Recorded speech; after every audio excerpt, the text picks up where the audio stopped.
Hey everyone, my name is Chelsea. Welcome to Little Mountain Ranch and to my very cool new hat. Dan says I'm embracing my grandma era, and I definitely am. I am officially a grandmother, so I feel like I'm entitled to the grandma hat. But I have to say, normally I wear baseball caps. You guys know that. If you've been here for a while, I just wear baseball caps. But I got this yesterday and it keeps my whole entire head cool. It's fantastic. I feel like it's a revelation. For those of you that wear sun hats, you're probably like, duh. But anyway, today we are going to do a garden tour. I'm going to catch you up on everything that's been going on in our Zone 3B garden here in the central interior of British Columbia. Now, we have around 110 frost-free days, usually. This year it has been way longer. We have not had a frost in over 6 weeks, if you can believe it. The last 2 years we have had frosts on June 10th and consistent frosts in between kind of the beginning of April and June 10th. So this has been highly unusual. That being said, it has been quite cool overall, temperature-wise. So even if I had planted out early, there's certainly some things I could have started a lot earlier, but even if I had put, say, the squash and the cucumbers, those frost-tender plants, out into the garden, they just would not have thrived because it was not warm enough. However, we are having a major shift in the weather, and it is going to be sunny and beautiful now for the next week or two, which is going to make everything take off, and I just cannot wait for it. I wanted to just give you a quick update on our planters that we have in front of the house here. These planters I planted out, I want to say a week and a half ago or so, and they are already starting to fill out and look beautiful.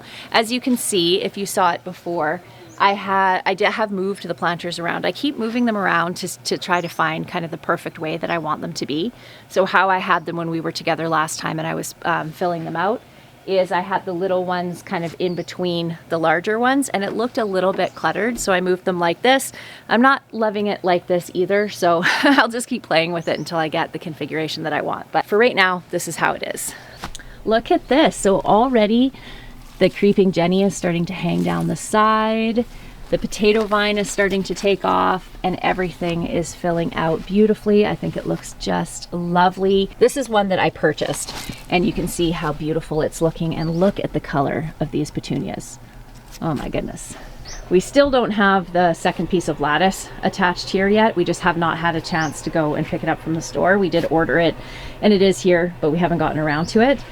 We have these not hydrants, oh my goodness, these meters here, and we just wanted to try to make them look prettier. So having the lattice in front, and this can come off really easily in case we needed to access them for something, and then Dan's going to put holes around the openings there so that the meter readers can read them. But I wanted to show you this really cute little thing that I found at a garage sale yesterday. So it's just an old door, and I'm going to hang it right here.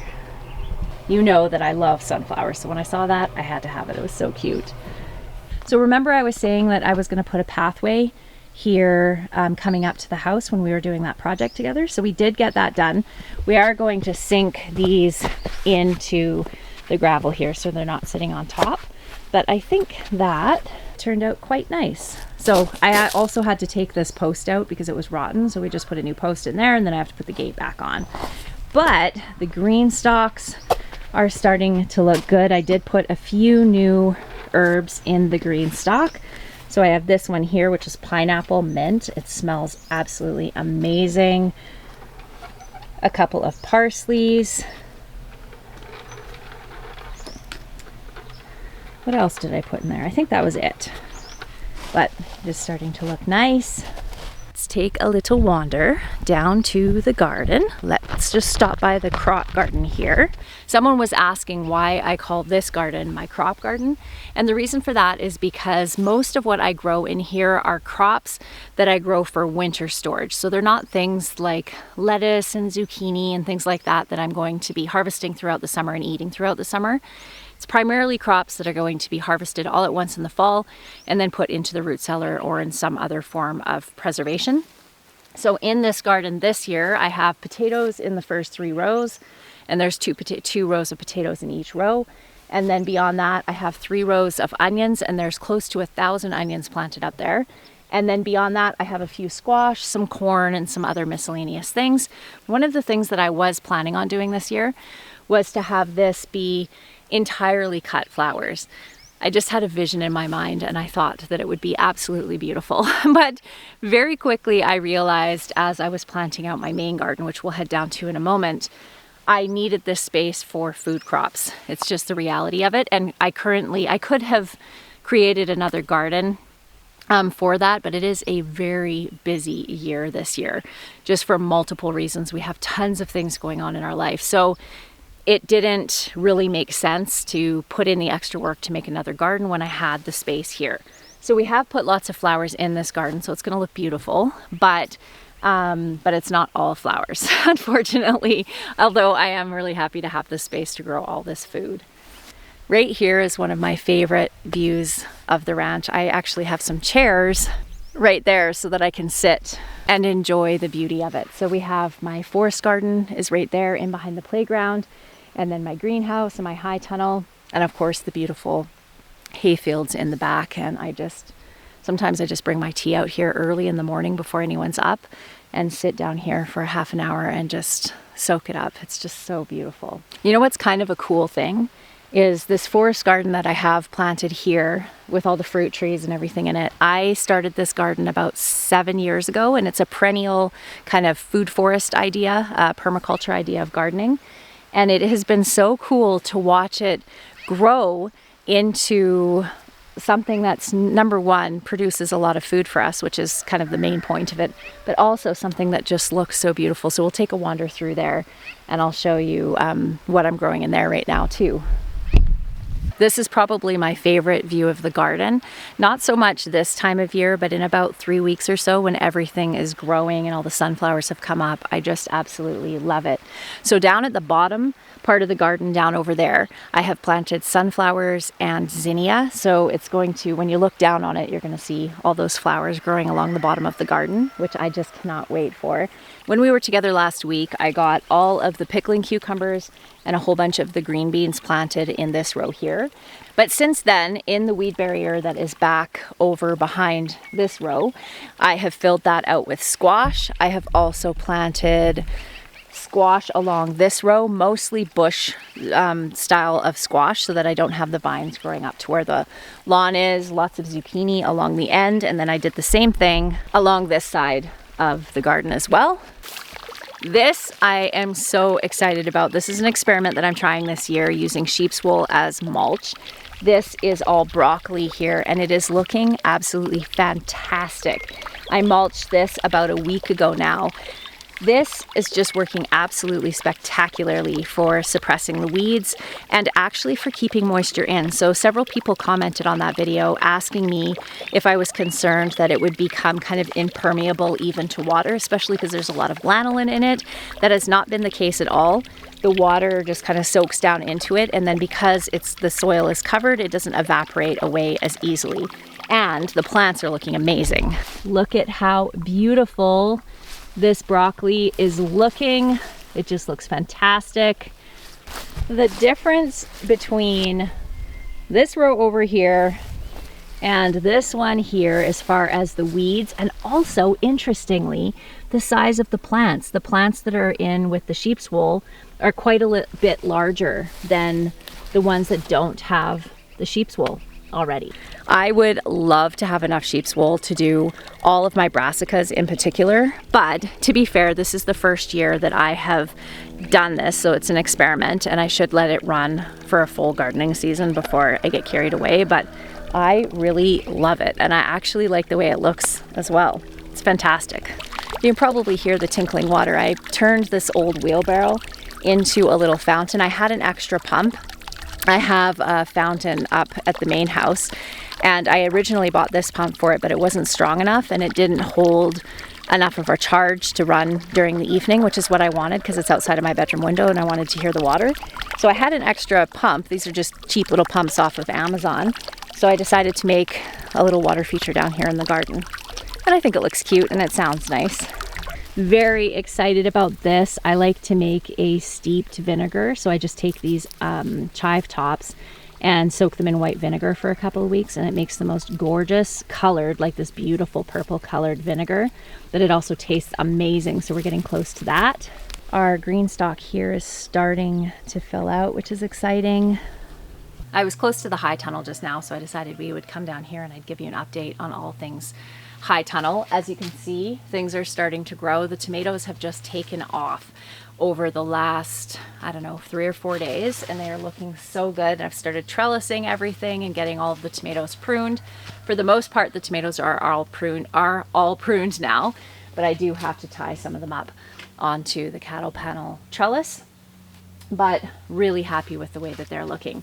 I don't know if it shows up on the camera, but you can see there's a little bit of yellowing happening with my peppers over here. That is because I overwatered them the other day.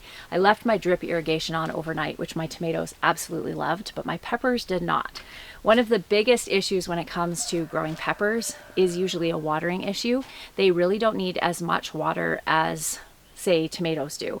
I do have some levers on the back so that I can turn the drip off on here when I'm watering my tomatoes, but I didn't do that. So they ended up with some overwatering. They'll be fine in the end, but yeah, I'll give them a couple of days without getting water. Check this out, friends. We have so many beautiful flowers happening on our tomatoes. So tomato flowers are self-pollinating, but they do require a little bit of vibration to get the pollen onto the stamen, which is this part here of the flower. So just make sure that if you have tomato plants in a closed area where they're not going to get pollinated by bees, that you do give them a little bit of a shake just so that they can pollinate. I'll just usually give my trellis a shake once all these tomatoes are connected to the trellis, and then I can pollinate them all at once. I have a tomato growing on here, which is so exciting. This one is called Crushed Heart. Look at the gorgeous variegation on this. This is Marina's Praise, and it's one of my favorite tomato plants. I just think it's gorgeous. I am so happy with the way these tomatoes are looking. Oh my goodness. Especially after that cold damage that my tomato plants had the second day after I put them out here. They are looking absolutely fantastic, all things considered. You can see I have all of these tomatoes on this side trellised up, so I just use yarn, hang it down, tie it to the base of the plant there, and then trellis them up. I have a little spider. There you go, little guy. And then we have our cute little melons growing in over here. Hopefully they start taking off now that we have some heat. Look at how gorgeous this is looking, and these beautiful little marigolds. This plant, like even the foliage, smells so good. It kind of has a lemony smell. I just love it. Something really cool about these marigolds is that they come on this kind of peachy color when they're small, and they stay that peachy color for at least a week. And then when they start to bloom a little bit more, they turn a little bit more of this yellow color. So when these two here first came, I didn't notice the transition from the peach to the yellow, but then these two, or actually these three here, came and they were completely peach, and it looked like there were two different colors of marigolds on this one plant. Actually, it kind of still looks like that. Just gorgeous. If I can find the name, I will put it on the screen for you. And then look at these ones. I really do feel like the marigold is the most underrated of all flowers. So beautiful. My okra. Oh my goodness, this poor little thing. Very hopeful that these sad little okras will now take off now that we're going to have some heat. I'm determined, friends. Okay, back up to the main garden. Oh, and my bees have woken up. Good morning, ladies. Okay, so this morning I actually came out early and planted out the rest of the squash. And it doesn't look like much now, but within about 4 weeks from now, this will be absolutely covered with beautiful green squash vines. So I planted probably 6 or 7 different varieties of squash in here. So it's going to be so fun in the fall to go through and do the treasure hunt and find all of the beautiful squash, and I just can't wait. I wasn't sure if I was going to plant anything in here. I knew I was going to keep it covered because it was just infested with grass and weeds, but I wasn't sure if I was going to plant anything. I ended up with some extra squash. As usual, I always overplant squash, even though I tried to use restraint this year.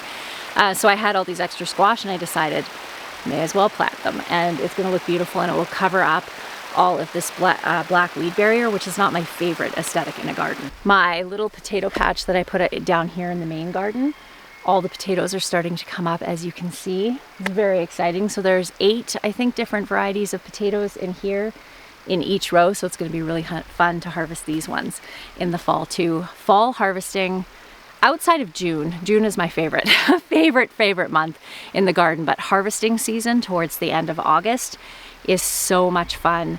Really is. It does feel, I don't know, a little bit like a treasure hunt, especially when you're pulling like squash, where you can't see the actual squash underneath all the green foliage, and you get to pull them back and see all these beautiful squash. But potatoes can be equally as fun, especially if you grow multiple varieties, because you never know how many they're going to be under the ground. And we have different colors in here too, which will make it super fun to harvest these. Okay, so we're down in the forest garden now, and I just wanted to show you this honeyberry bush. Look at this bush. I'm so excited about this. This is one of the things that I wish I had planted, I don't know, 15 of them when I first planted the forest garden, because honeyberries or haskaps are probably one of my favorite berries, and they are the earliest. It's already bloomed. They're already forming berries on this bush. And so we get berries weeks before we get anything else out of the garden as far as a berry or a fruit go. And I love them. So I did just go buy 3 more plants. I have 1, 2, 3, 4 more that I planted from last year, and then the 3 more that are going to go in, and that should fill out the rest of the empty space in the forest garden, but also give us tons of honeyberries in about 3 years. Look at the size of this comfrey. All my comfrey this year have gone absolutely crazy, and I am definitely here for it because I love comfrey. In our climate, we don't have a lot of plants that look like this, that are kind of like jungly, huge, big, beautiful leaves kind of plants. Most of what grows up here tends to be a little bit daintier looking. So this kind of feels a little bit special. I just love comfrey. And the bees adore the comfrey flowers. So the reason that I grow it around my fruit trees is a way to, 1, keep the weeds and the grasses away from my fruit trees, because what I'll do once this starts blooming is I'll stomp it down, and it'll make a big circle around the fruit tree, and it really does work to keep the weeds and the grass away from the base of the fruit tree. But it's also a biodynamic accumulator. I've said this about 1,000 times in my videos, but I think it is such an amazing plant, so I'll say it again. It has a huge taproot that goes down into the ground, brings up nutrients from down deep into the leaves, and then when you compost those leaves around your fruit trees, those nutrients become more readily accessible to your fruit trees. So it's just such an amazing multi-purpose plant, and it also has a ton of fabulous medicinal qualities as well. So one of my favorites out here in the forest garden for sure. I brought all the delphiniums that I had taken out from the gardens around the house, because you saw how we put the gravel around the house. Those used to be flower beds, but I wanted to put them somewhere, so I've scattered them out in the forest garden so that we can have some of those beautiful purple blooms. All the delphiniums I have in here are purple. They're probably not until next year or maybe the year after for them to get going again, but it's going to look gorgeous. So I have one of those here. I have some more of the honeyberries, and then some beautiful columbine. Columbine, as far as a flower goes, similarly to the haskaps that come on early, the columbine comes on early here, and it gives a splash of color to the garden that we don't otherwise get for another couple of weeks.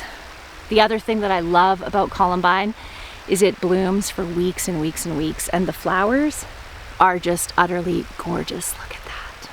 I love my forest garden this time of year because it really is starting to feel like a jungle in here when you walk through it, and there's just so much beautiful food. So just in this spot right here, we have an aronia bush, we have a cherry tree over on this side, in behind we have a sea buckthorn right there, we have some beautiful comfrey. Those peonies that are right there are going to bloom any day. So I do have some plants in here that are not edible. Actually, the peonies, I have made peony jelly with the petals before, but they're more just for the beauty of the flowers. So I do have some flowers in here, but for the most part, I have medicinal and fruits and berries in this area. And then we have an elderberry back over there. So just right in this one little spot, there's just so much beautiful food, and I just love it. This is something I'm excited about this year. This is a hardy plum tree here, and you could probably notice that this tree is planted very close to another fruit tree. That one is a Cupid cherry tree there. So the story behind this unwise planting situation is that I actually had an apple tree here originally that died the first year. So I cut it off, and from the rootstock of the apple tree grew this hardy plum tree. So most fruit trees are grafted fruit trees, so they're grafted onto a hardy stock. And hardy plum trees, like this one, are a very common rootstock for apple trees. So before this started to come up from the rootstock, I planted this little Cupid cherry tree behind us here. And it's so cute. It's a very dainty, quite small little cherry tree. So I planted it here because I thought it would look really cute. It has these beautiful tiny little flowers in the spring. And then this hardy plum tree started coming up. So I decided to leave it, which was maybe an unwise choice, but I decided to leave it. We haven't had any plums off this tree. It's been growing here for 5 years now, probably. But this year, there are tons of little baby plums all over it, which is very, very exciting. Look at that little guy. Plums are one of my favorite fruits. So if this actually produces edible plums off this tree, they're usually pretty tiny off the hardy plum trees, but we'll see how it goes. And if it does produce well for us, then what I might do is grab the backhoe, or my husband will, and come and scoop this little cherry tree out and move it somewhere else. But to be honest, they seem to be growing quite well together. And because this is a little cherry tree, it's not a dwarf, but it is not going to grow into a huge cherry tree. They might be okay together, so we'll wait and see. The currants are just loaded. Look at all those currants on this bush. Crazy. I love this little spot right here of the forest garden too, because this apple tree is starting to hang over the path. We're starting to get some raspberry flowers here. Look at that. This is my daughter's little flower bed, and it's looking lovely. Our carrots have started to come up in this bed, along with the quack grass, of course. But that's exciting. I love growing carrots. Growing carrots was the bane of my existence for years and years until I found pelleted carrot seed, and now I love it because pelleted carrot seed, they're kind of wrapped in this white, I don't know what it is, some kind of organic material. So it's really easy to see when you plant them, and you can space them apart so you don't end up having to thin, which I love. I am so excited about this bed. So these are all dahlias and gladiolas. It's gonna look so gorgeous when they're all bloomed. I decided to put, these are looking a little sad here, but they will perk up. I decided to put my artichokes in this bed. So this is the south side of my little greenhouse. So I decided to plant them here in hopes that they will grow into beautiful artichokes. I grew these in my high tunnel last year, but they attracted aphids like crazy. So I decided I would put them out here. I don't usually have issues with aphids in my main garden, so that's why I decided to put them out here. Some beautiful spinach starting to grow. These are called grape juice poppies. Can't wait to see those blooming. Look at my garlic this year. It is looking so good, nice and big. We're at least 4 weeks, if not 6 weeks away from actually harvesting our garlic, but it's looking good. All right, friends, that is going to be it for today. I know it was a short video, but I did want to catch you up on everything that was happening in the garden before things advanced too quickly. I've really been trying to do garden tour videos every week this year, and I don't think I'm succeeding very well, but I did want to get one in for you this week. I hope you enjoyed hanging out in the garden with me, and I look forward to seeing you next time. Bye.